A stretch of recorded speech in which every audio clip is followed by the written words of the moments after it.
Hey guys, and welcome back to my channel, All That Jazz. So before I get into this review, there will be spoilers in this review, so if you haven't had a chance to go and see Scream 7 yet, this is your moment right here to click out of this video. Otherwise, let's get into it. Alright y'all, so I finally was able to see Scream 7, and I wanted to take a second before actually talking about it because this movie does come with a lot of baggage. Off top, let me say this. I was one of the people who was a huge fan of what Radio Silence did with Scream 5 and 6. I also was invested in the core 4, and I liked the direction the franchise was going, and I was genuinely excited to see where they were going to take that group next.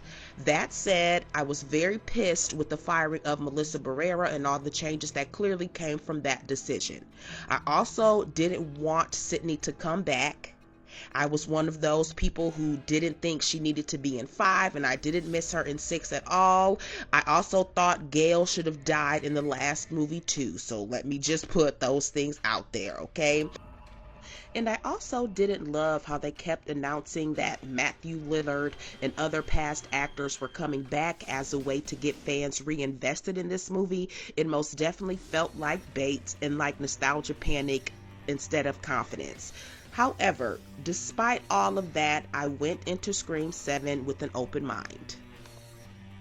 And somehow, in my opinion, this movie still works.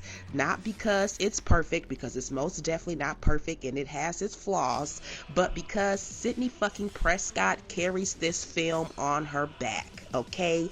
Sidney carried it. She carried this film. So with that being said, let's get into what I absolutely loved and enjoyed about this movie and what I absolutely hated about this movie, along with what I would love to see from this franchise moving forward.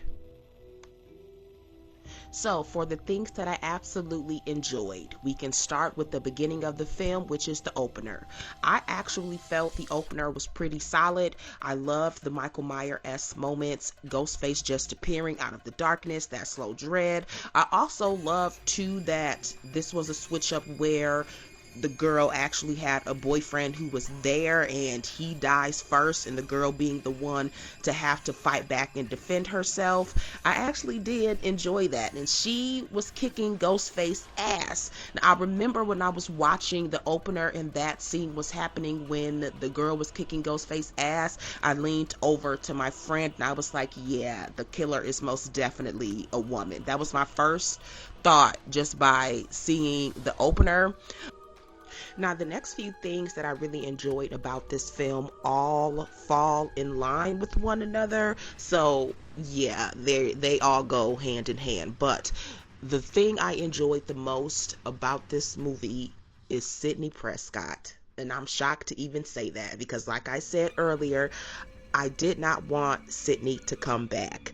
However, this is actually my favorite version of Sidney that we've ever had in all of these Scream movies.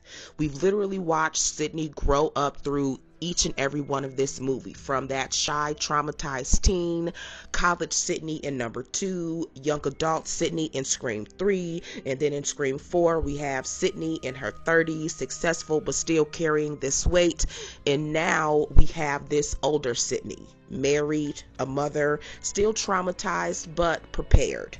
I really liked this version of her, the overprotective mother who just wants her daughter to have a life that she never got to have.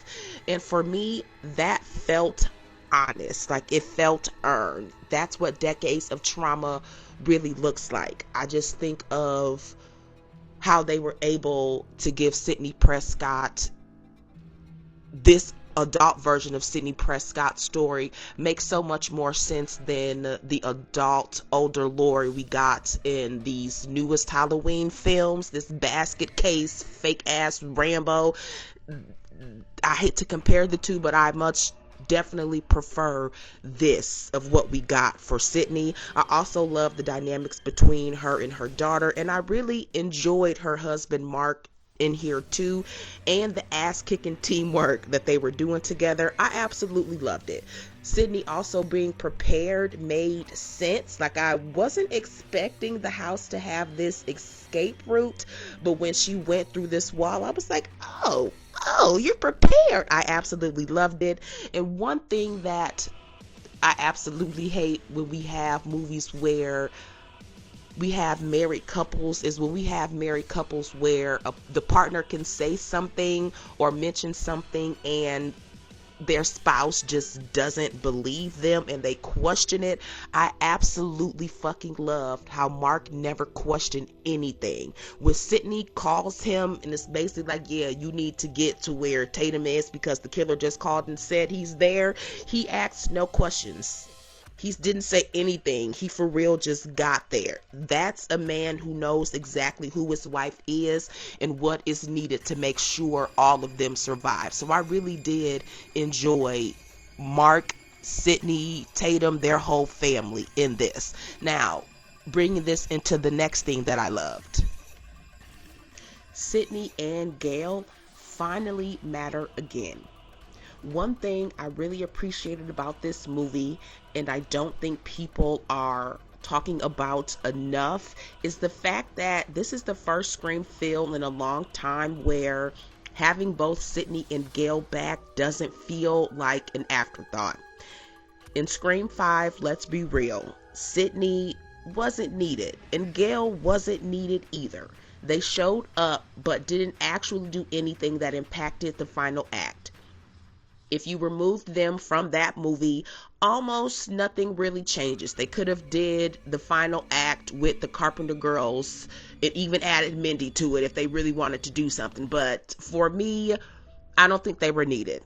Okay, and I also feel the same way about Gail in Scream 6. She should have died in that movie. If I'm being honest, I personally thought Gail should have died in 5 and not Dewey.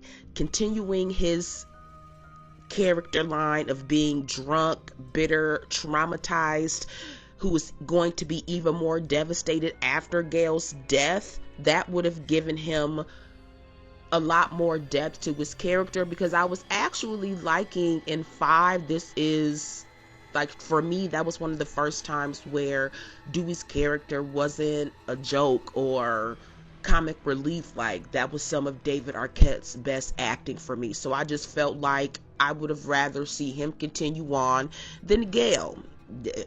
That's just me. I really do think it's just time to be done with the old cast, because all of their storylines in every movie since 4 has just felt like nostalgia bait, and them being added on after the fact for that reason, then those characters actually having a purpose to continue on in this franchise. And that's not me being a hater of the old cast. It's just the more they continue on with this franchise, with trying to connect the old characters and connecting the past to the present, it's getting to be more difficult for them to do clearly. But I mean, I digress. Tangent is over. I say all of this to say Scream 7 felt different to me, at least. It felt full circle because, I mean, since the first movie, Gail has been trying to get this interview. So the fact that Sidney finally gave it, even though it was to call out the killers, that's fine. We still got the interview, so I'll take it. Now, there also were some genuinely intense moments. The behind the wall scene, really well done. The entire sequence at Sidney's house with Ghostface, I enjoyed all of it.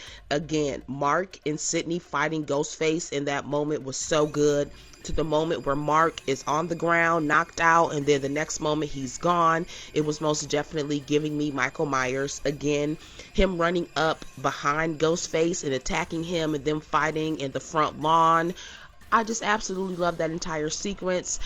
The bar scene, that has some good moments in there too, along with the coffee shop scene. So there were many scenes throughout this movie that I felt were nice build-ups. And then this is really random, but I actually was happy with the fact that none of Tatum's friends were the killer, especially not her boyfriend. I saw so many predictions about McKenna being one of the killers, so I was glad they didn't go that route. It seems like the last few movies, the killers have been a friend of some sort of relation, and I actually love that. And this one, the friends had absolutely nothing to do with it, and none of them were any suspects. Now let's get into what I absolutely did not like. And the first thing, the AI stuff. I had a feeling it was going to be AI when they were bringing up how they were going to be using characters that we know to be dead. AI was the first thing that came to my mind. And now that I've seen it, it was silly. It added nothing. And the dialogue that they gave Stu, I'm sorry, but to me, it screamed that whoever was behind the AI was a woman. So, again, it was very easy and screamed out loud to me that one of the killers was going to be a woman. He was too sassy for me. That was immediate giveaway. Like, at some point he told Sidney that, yeah, Tatum was being a bad bitch. Like, what man would say that? It ruined any mystery of who it possibly could have been. Like, I already knew who the killer was. And what really annoyed me is they had so many options on what they could have done to incorporate these old characters, especially a character like Stu. I would have loved for them to have revealed Stu was the mastermind the whole time of everything, where he started targeting Sam in 5 and 6 once he realized she was Billy's daughter, where everything ties together in the way that actually means something. To me, the AI was lazy. It felt like a gimmick, and I hated it. And in some moments, like when they were showing flashes of Stu, like through Sidney's house, through the technology, it was giving Meg 2.0 to me. I was over it, and I didn't like it.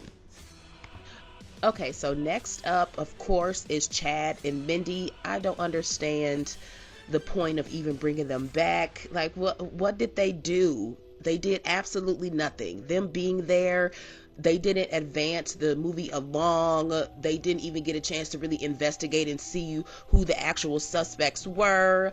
One little stab in the bar and they were both gone the rest of the movie. It was just fucking pointless. You can tell they were thrown in as a consolation prize because the core four was broken up. They weren't needed at all. I'm sorry, they weren't.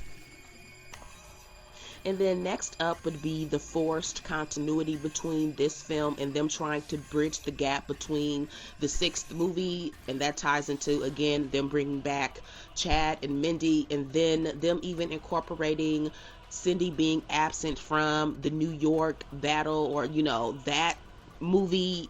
Even in the reveal, it wasn't needed for me. I would have rather they said nothing and let this be a standalone film separate from 5 and 6. Instead, it felt like a movie that kept tripping over itself, trying to justify why it was Sydney wasn't there, or why it is people is bothered as to why she wasn't there. Like, yeah, the jabs whatever they were taking, it just wasn't needed to me. Okay, next up, I didn't care about none of these new kids, and I think that is another big problem. Because we were already invested in the core four, I felt nothing for absolutely not one of these new characters. Now, outside of Tatum, and let's be real, the only reason why I truly cared about her is because she is Sydney's daughter. Other than that, I didn't care when any of them died. I felt absolutely nothing, no emotional impact, no attachment, and I do feel like that's what was missing, because again, you already let us build a bond and a relationship with the core four, like we were invested there. So to give us these new lackluster characters, and I don't even want to say that they were lackluster. I feel like all of those ladies did what needed to be done, even the boyfriend. We just didn't care about them. Now, I can say with the kids though, I actually didn't mind none of them. Like I said, they did what needed to be done. But also, if there is anything that has been reoccurring in all films that are incorporating like high schoolers and kids, they be having, like, the kids be having dialogue and things that are so weird and out of touch and shit that kids just don't say. I do feel like these kids felt like actual high schoolers, so I'll give them that. Okay, next up, I Okay, I thought the kills in this movie were decent, but if there was anything I kept saying to myself while I was watching is, what in the art the clown is this? We had intestines hanging out at some point, the bar scene where they put like hung Lucas like that, the CGI, I don't know, like it didn't feel like Scream. It felt like they were chasing shock value and it was over the top and it didn't need to be. And lastly, of course, what everyone is talking about, that reveal was fucking trash and it sucked. I called the killer was a woman from the opener, and as soon as Anna Kemp's character showed up on the screen, I knew it was going to be her. But what made it even worse, her motivation was so silly. Like her reasoning behind wanting to even do any of this, and again, them trying to tie this back into, well, you were gone from the New York killings, and how was she like that? It was just so stupid. It was so stupid. Like, I was upset with the reveal of the previous movie, but this one takes the absolute fucking cake. It was terrible. Her motivations were terrible, and the two people, Carl and the other guy that she had on her team to help her, all of it was just stupid. It was stupid, and I hated it. The worst reveal, the weakest reveal of the entire franchise, easily. Anna Camp's character could have been absolutely anybody. She could have been Stu's fucking sister. It's like she could have had revenge for wanting to avenge him. Like she could have been fucking Deputy Judy's fucking long lost sister who was coming back to avenge her sister. Like they could have done something. Hell, it would have been absolutely crazy if it was revealed that the killer was Sam and Tara's mom. We never got to meet her. She was always away at a conference or something. What if she was the killer? Nobody would have expected that, and they could have just left Anna Kim's character as a neighbor. Like it was so underwhelming. So underwhelming. So the first two acts of the movie I enjoyed, but the last act with the reveal, it left me hanging and I was upset.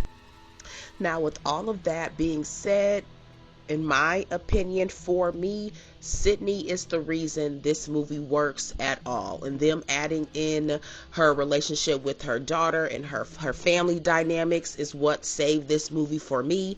Now, I wouldn't call Scream 7 altogether unwatchable. I would not put Scream 7 above any other movie in this franchise. However, I did quite enjoy it, and I'd most definitely watch this movie over Freddy's Dead, Seed of Chucky, Jason Takes Manhattan, and honestly, even Halloween Ends, if I'm being honest. So, yes, the movie is flawed, it's messy, but it's not the franchise killer some people are acting like it is. Like, I would rewatch this movie and still enjoy it when I do my Scream rewatches year after year. You know what I'm saying?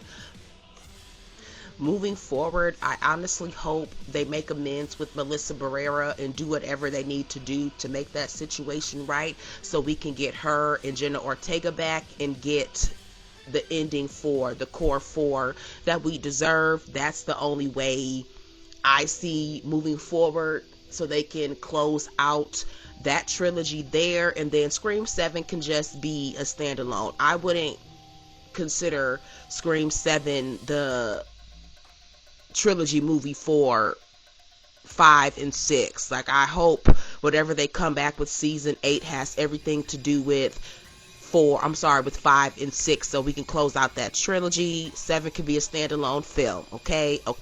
And also, I honestly hope that they just flat out bring back Matthew Lillard and have him reprise his role as Stu and give us what we've been fucking wanting.